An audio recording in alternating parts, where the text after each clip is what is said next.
the one spicy scene, guys, I like literally counted, it's like 20 pages long. I was like, wow. Hello, Holly's back with another book. So I just finished this yesterday. It's called The Love Hypothesis by Ali Hazelwood. And oh my god, guys, I'm actually very happy with it. Like, so ever since I read the Spanish Love Deception, which if you follow me on Bookstagram, I give it probably like 2.5 stars because of various reasons. Did not love it at all, and because of that I thought I was not a fan of like fake dating tropes, you know, but that was my hypothesis, I guess. But apparently, like, I don't actually hate it. I was obsessed with this book. It was really, really good. Read it in like a day and a half because I have anything but time to read books instead of, you know, like doing useful things. But anyway, it was super cute. If you know anything about this book, basically her name is Olive and this is Adam, and what happened is she's studying her PhD for biology in or at Stanford, and he is like a professor, I guess, at Stanford, and they kind of meet like when she was applying for grad school, but then like her like she's crying in the bathroom. That's like how the book starts. And what happened is she put in like expired contacts because contacts are expensive. I get you, girl. But yeah, like her eyes are like welling up and like just she's tearing up because of that, and he's like, what are you doing in my bathroom, you know? And then they have like a brief conversation, and like that kind of helps her like decide if she really wants to do grad school and if she can do grad school. So then the first chapter is like 2.5-ish years after she started her program, and they are just literally start kissing right off the bat, and you're like, wait a minute, what's going on? But what happened is her best friend is trying to date like a guy she went on a couple of dates with, and then she doesn't want her friend to feel guilty, so she was like, oh, I'm already dating somebody else, like, don't worry about it, you guys are perfect together, like, continue dating, don't mind me, you know? And then because she was like, she lied that she was going on a date that night, but instead she was at her lab, but her friend was outside, and so she basically immediately kissed somebody that was like the first guy she saw, essentially. And then we learned about Title IX. It is a US law that like basically prohibits from like sexual like harassment, I guess, in like academia and stuff specifically, I believe. I will put up the description right here.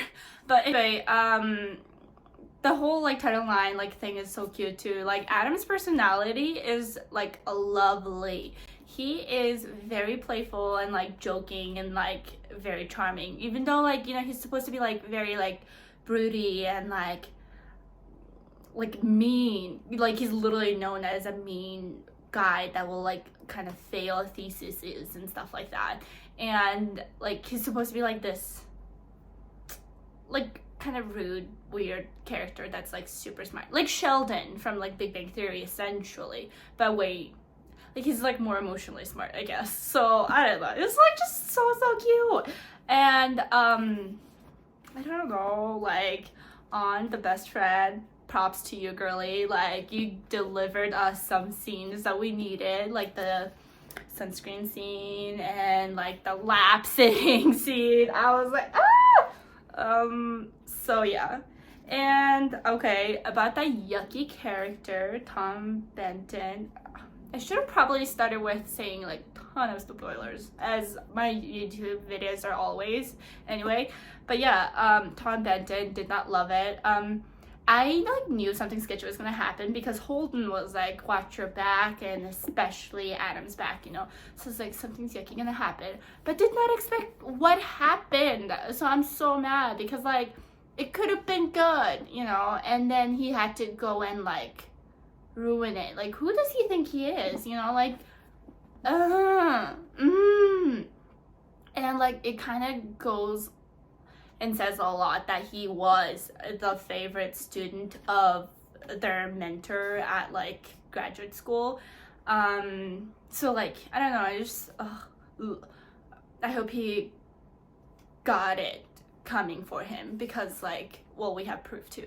I was so happy the phone is recording. I was literally like, I really hope the phone is recording. I really hope so. And then like when she said like, and then like the professor, like her like mentor kept on asking for the recording, and then she kept on like putting it away, and I was like, girl, go look at your phone right now.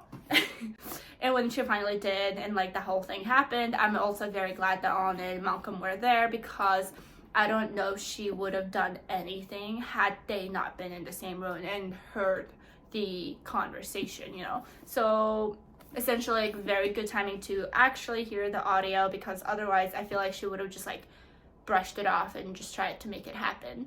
Also, another really good thing that we did learn in this book is like, I guess professors, you know, be receiving like 200 emails a day, is usually saying like, why do I have a C- or whatever. So like when you're trying to get like research grants and stuff like that, it would probably be a really good idea to have your advisor make those connections for you, because then people will actually like freaking respond to you. So that was really cool. Like, oh yeah, I could like do that, why not, you know. But usually though, like in real life, I feel like, I mean, unless maybe you get like higher up, like in PhD and stuff, but like in like when I was doing my bachelor's, I feel like when you say like you're a student and like I want to like job shadow you, or like could I do this, that, I feel like most people are like very willing to help you out and like just show you the ropes, you know. Like I was able to like job shadow a lot of people and stuff like that, because I'd be like, oh, I'm like a student here and here, I'm interested in pursuing this career and like maybe becoming like what you're doing, blah blah blah, would I be able to come and job shadow you? And most people, like 99%, would probably say like, yeah, when can you do that, blah blah blah, and then they'll like go the extra mile to show you what they do and like make it interesting for you too, because, you know, like they're showing off, not like showing off, but like they want you to do stuff. Anyway, besides the point, the one spicy scene, guys, I like literally counted, it's like 20 pages long. I was like, wow. So that was really cool. Oh, and then it was like the ending was so freaking cute. Like exactly a year later, they're at the spot where they for the first time kissed and stuff, you know, and it's just like, oh, when are you guys getting married? Like the exact spot, the exact hour, because she's a scientist, you know, like she has to do it type thing. And I was like, oh, my heart. Okay, and then this book had the extra chapter already from like Adam's perspective of the chapter, I think 16, aka the spicy scene. I found some of the things a little like out there. Like I know Adam's like so in love with her and like been in love since, you know, day one essentially type thing. And speaking of that, I will come back to that. But anyway, like it's kind of weird when he's like, oh, I'm gonna like steal the panties and make a shrine and stuff. I'm like, oh, don't say that. Otherwise, it was like so cute. But okay, like going back to the like been in love since day one, like Holden is specifically, explicitly telling Olive like, oh, I'm so glad like he decided to man up and like, you know, ask you out on a date or whatever the first time they're having like a conversation, and she immediately thinks it's somebody else in the department. Like, I mean, not like explicitly, but that was like implying that like, yeah, you know. And then like since Holden is literally his like BFF for like 30 years or whatever, like he would know who she's talking about, obviously, right? But then like she just immediately thinks it's somebody else and blah blah blah. But I was also really happy when she did realize that like Adam has a lot more to lose from like the fake dating relationship than she does, because she's really only lying to her friends that she's fake dating him, whereas he is getting like a reputation for dating a student and like lying to his best friends and stuff, and just like a bunch of other stuff. And I was like, okay, yeah, there we go, now you get it. And then I don't know, like overall it was really cute, like a very quickish read. It's only like 390 pages with the extra chapters, so it's probably like 370 pages maybe. But anyway, I was so surprised to learn that this, well, kind of not surprised, but like it started out as a fan fiction for Star Wars. I was like, wow. and I guess like Star Trek. And then the author, she's from Italy originally, and then she came to America to pursue her PhD, and now she's a professor of freaking neuroscience. Like, huh, what? I was just like so mind blown and like immediately obsessed with her.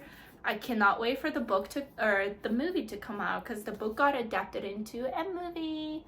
Anyway, it was like cute, happy little read. Super short and like easy to read. Not a lot of like big dramas going on or anything like that. Loved the part where like Malcolm was like, you remember how I was training for gold? Well, Holden is platinum. I was like, oh. And then like it's kind of funny that like they're immediately in love. But I mean, when you know, right? So let me know what you guys thought about the book, and if you've read it, or if you have any questions. I feel like I have so many questions. Like, okay, first of all, like, who agrees with Malcolm and Adam on like the whole pumpkin spice latte thing? Because I don't know, like, I tried it, it's okay, but I probably would never order it again. Oh man, what was some of my other questions? But I was like, oh, I have so many questions to talk to people about. But there we go. I definitely recommend reading it if you'd like. Very cute, lots of cute stickers. I only have like 3 stickers for the yucky character, because I was like, ugh. That's it. Thanks for watching. See you guys next time. Bye. Oh, and then Fake Dating Wednesdays is a thing now, so. Wait, I forgot to talk about the Henley shirt. Oh my god. Because I will be getting one for my husband. 2, Mr. Kylo Ren, the actor that played him. I don't know what his name is, actually. But the Kylo Ren guy. He better play Adam, actually. Okay, that's all. Okay, bye.